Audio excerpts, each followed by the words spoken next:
Hai semuanya. Oke, jadi ini video ketiga yang aku coba bikin. And so it was my birthday recently and I'm turning 24 this month. Dan mungkin beberapa dari teman-teman itu kalau misalkan bikin kayak resolusi atau bikin semacam flashback, kita tuh hidup di dunia ini itu dapat pembelajaran apa aja, itu biasanya di akhir tahun untuk menyongsong tahun baru gitu kan. Cuman kalau aku biasanya yang aku jadiin starting point itu adalah ketika aku ulang tahun, karena mungkin dari keluarga aku sendiri dari dulu tuh kayak nggak pernah yang namanya ngerayain tahun baru. Mostly sih kayaknya tidur aja di rumah, jam 9 jam 10 tuh udah pada tidur. Dan nontonnya paling gue juga nonton Home Alone, mungkin teman-teman juga ada yang nonton Home Alone atau Harry Potter. Nah terus sisanya juga tidur. Paling kalau misalkan ada suara kembang api yang emang gede banget yang di sekitar rumah gitu, paling juga keluar, cuman kayak nonton terus udah balik tidur lagi gitu. Sangat tidak menarik gitu. Oke, jadi di sini aku mau share ke teman-teman kayak pembelajaran hidup apa aja sih yang kayak aku tuh udah pernah dapetin gitu. Sebenarnya tuh mungkin bakalan banyak banget ya kalau misalkan pembelajaran atau hal-hal yang udah terjadi di hidup kita, cuman ini kayak yang jadi top of my mind untuk saat ini gitu. Untuk saat ini aja gitu. Karena apa ya? Kayak the more I see the world and the more I define the world as is it today, the more I ask to myself like what kind of person that I want to become gitu. Jadi ya pasti bakalan banyak banget pembelajaran yang kita dapat. So here we go. Jadi yang pertama itu adalah everything is temporary. Jadi aku ngerasa bahwa semua di hidup ini tuh adalah sementara gitu. Termasuk implikasinya adalah di perasaan kayak gagal, perasaan berhasil, perasaan sedih, perasaan senang, kecewa gitu. Terus kayak jealous, envy, jealous sama envy sama aja ya, intinya cemburu. Terus tuh perasaan-perasaan yang mau baik atau jelek di hati kita tuh sebenarnya tuh sifatnya sementara gitu.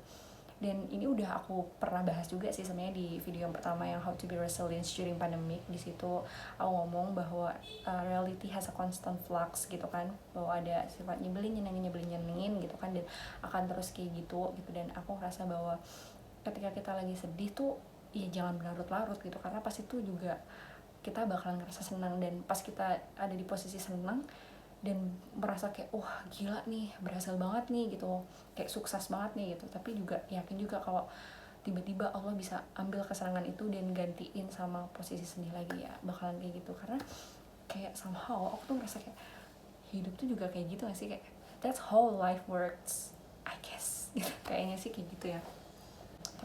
Tapi masa ada sih manusia yang ngerasa dia tuh happy terus hidupnya, atau di hidupnya tuh sedih terus? Ada nggak ya? Aku rasa sih ya nggak tahu ya, cuman kayak yang aku rasain sih kayak gitu ya. Kayak nggak mungkin kita ada senangnya terus, nggak mungkin kita ada sedihnya terus. Pasti Allah tuh kasih kejutan di hidup kita tuh kadang suka bervariasi gitu. Itu yang pertama. Well, nomor 2 adalah progress over perfection. This is something that I struggle with so much for my entire life gitu. Jadi ini sesuatu hal yang aku masih sangat pelajarin juga, atau aku masih mencoba untuk berprogres terhadap diriku. Aku seharusnya bagaimana untuk memecahkan ini. Jadi gini teman-teman, kayak ketika aku merasa aku punya banyak ide, aku punya banyak gagasan, atau aku punya banyak pekerjaan yang harus aku lakukan gitu, tapi aku kadang kayak menunda karena aku mau itu perfect dulu gitu. Padahal we end up doing nothing gitu. Jadi nggak ada apapun yang terselesaikan gitu loh, karena kita menunggu sesuatunya itu harus perfect, dan kita juga kayak merancang segala sesuatunya itu harus perfect dulu baru kita mau jalankan gitu. I'm sick of that gitu kan. Jadi ya perasaan-perasaan kayak gitu aku lagi pengen banget aku ilangin gitu. Yang penting kelar aja udahlah, daripada perfect mah gak berguna sebenarnya. Kayak aku juga jadi bertanya gitu, kamu mau mengerjakan sesuatu perfect itu buat siapa gitu ya.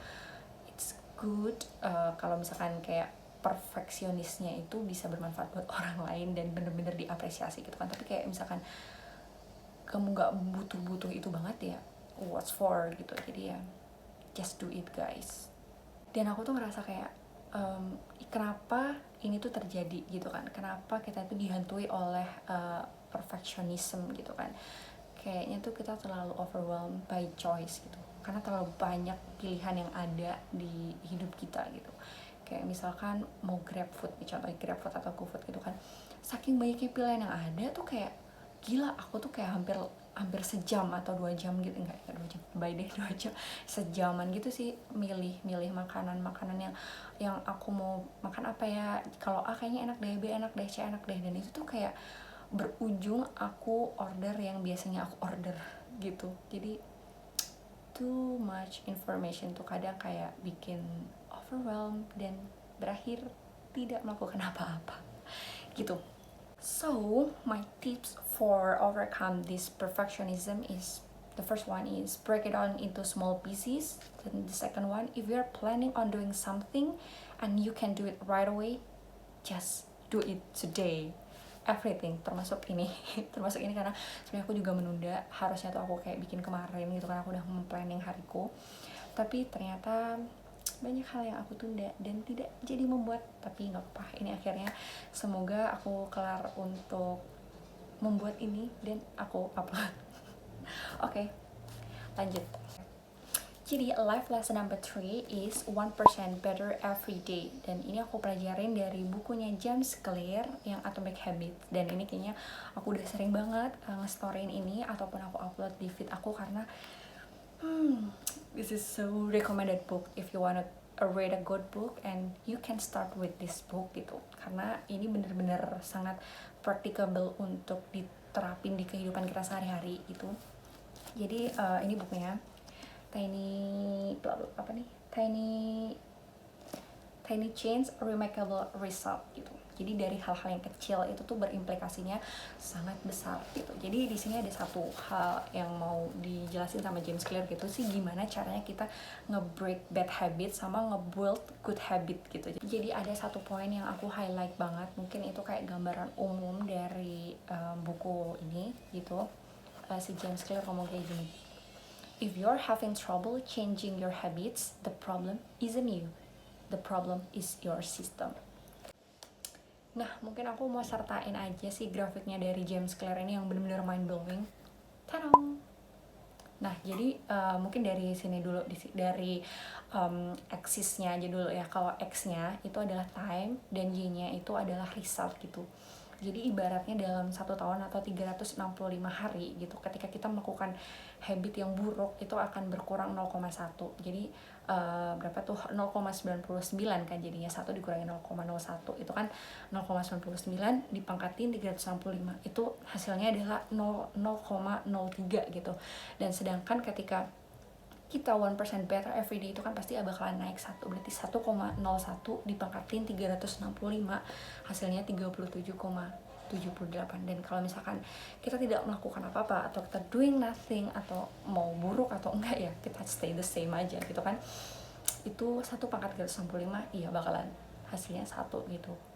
Jadi kalau dari perhitungan di sini, kalau misalkan kita melakukan 1% better every day, itu kita bakalan untung sejumlah 37,78 kali daripada kita tidak melakukan apa-apa.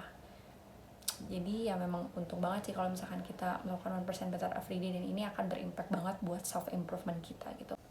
Dan mungkin ini kalau misalkan kita korelasikan dengan agama gitu kan, di Muslim, di agama aku itu ada satu hadis, nanti teman-teman ada yang lebih tahu juga ya tentang ini ya, aku cuma mau share aja. Jadi setahu aku juga itu dari perkataannya Ali bin Abi Thalib, dia bilang bahwasanya barang siapa yang harinya itu lebih buruk daripada hari sebelumnya, maka dia merugi, dan barang siapa yang harinya lebih baik daripada hari kemarin, maka dia termasuk orang yang beruntung. Gitu deh. Oke, jadi life lesson number 4 is we don't have time for everything. Jadi ini yang aku rasain banget, yang paling mahal saat ini adalah perhatian atau atensi gitu. Kita tuh kadang kayak ketika kita buka sosial media gitu aja kan, kita buka lagi baca berita atau baca artikel gitu ya di internet, atau baca apapun lah gitu yang lagi di HP, terus tiba-tiba ada ping gitu kan, ada notifikasi si X reply your story, atau si X like your photo gitu. Terus kita langsung buka tuh, apa nih yang dia like gitu, kayak kita kepo, terus kita tuh jadi gampang untuk terdistraksi, dan jadi fokus kita tuh jadi kepecah, perhatian kita jadi kepecah gitu. Padahal kita tuh nggak bisa melakukan hal itu tuh, kayak semua hal tuh bisa kita lakuin, kita pengen ini, kita pengen itu, kita pengen ini, kita pengen itu, jadinya ujung-ujungnya ya nggak selesai gitu. Satu hal yang kita taruh perhatiannya tuh nggak selesai gitu, kayak baca yang tadi juga nggak selesai, terus karena kedistraksi jadi tadi dari sosial media gitu, terus pas nanti buka notifikasinya bakalan ada lagi, kemana lagi, buka story lagi, buka ini lagi, terus buka ada notifikasi lain lagi, itu kan kayak oh my god, bikin gila gitu. Paham gak sih maksudnya? Semoga nggak gitu ya, jadi panik apa aku yang gila. Karena gini ya, konsep yang hidup aku itu adalah where you spend your attention is where you spend your life gitu. Dimana kita menaruh perhatian ya dimana itu kehidupan kita gitu. Kita lihat yang lambe turah terus ya hidup kita bakalan penuh dengan gosip-gosip. Terus kalau ketemu teman, emangnya si Raffi Ahmad kemarin gini-gini ya, si Atta Halilintar emang gini-gini ya. Hidup kita dipenuhin kayak gitu. Tapi kalau misalkan kita diberikan perhatiannya itu kepada hal-hal yang positif gitu kan, kayak misalkan mengaji gitu, terus dengerin ustadz siapa ceramah, atau banyak hal-hal positif ya, nggak cuma itu ya, intinya ilmu pengetahuan atau apapun yang sekiranya menurut teman-teman itu positif ya, mungkin bisa go with that gitu. Dan gimana sih caranya supaya kita tuh bisa overcome hal-hal yang kayak gini supaya nggak mudah kedistraksi gitu? As I get to know myself better, jawabannya adalah meditasi. Maybe it sounds spiritual thing for some of you guys, tapi sebenarnya enggak sih menurut aku ya. I do this a lot juga, kayak mungkin maybe every single day when I wake up in the morning atau when I wanna go to sleep, itu kayak I do this gitu. Jadi sekedar duduk aja and just focus on breathing gitu. Fokus on breathing, terus menata ulang lagi di pikiran kita tuh mau kita pilih buat kasih atensi kemana gitu kan. Kita tarik nafas, ada tukang siomay lewat, terus tarik nafas lagi, jemuran udah diambil belum ya, hujan tiba-tiba, nah karena udah kedistraksi kayak gini, hal-hal ini aku juga lagi kedistraksi, aduh fokus. Oke, jadi itu salah satunya, intinya adalah meditasi guys gitu. Oke, the last one or number 5 is lower your expectation. Sebenarnya kalau ekspektasi ini nggak hanya kita put untuk diri kita sendiri juga, tapi juga kepada orang lain gitu. Jadi akar masalahnya awal banget aku tahu konsep ini juga sebenarnya banyak juga klise sih, cuman kayak aku jadi mendalami lebih gitu tuh dari bukunya Yasmin Mogahed yang Reclaim Your Heart gitu. Jadi si Yasmin Mogahed bilangnya kayak gini, if there is one recipe for unhappiness, it is that expectation.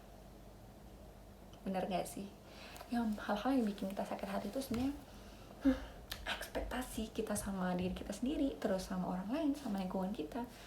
Terus kayak misalkan kayak gini, kita lagi pengen main keluar, terus habis itu kayak kita lagi dalam keadaan gloomy nih gitu kan, terus kita tuh berharap teman-teman kita tuh ngebahagiain kita gitu, dan ketika itu tidak terlaksana kita jadi sebel sama mereka gitu, kayak kok kamu gak memberi aku kebahagiaan sih gitu, what for gitu, kayak ya nggak bisa kayak gitu doang gitu.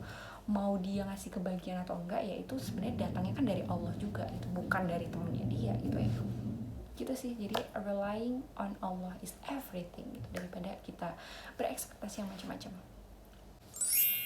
Oke, jadi itu tadi 5 poin yang aku coba ranking di kepala aku, kayak yang aku pelajarin selama 24 tahun ini, dan super powerful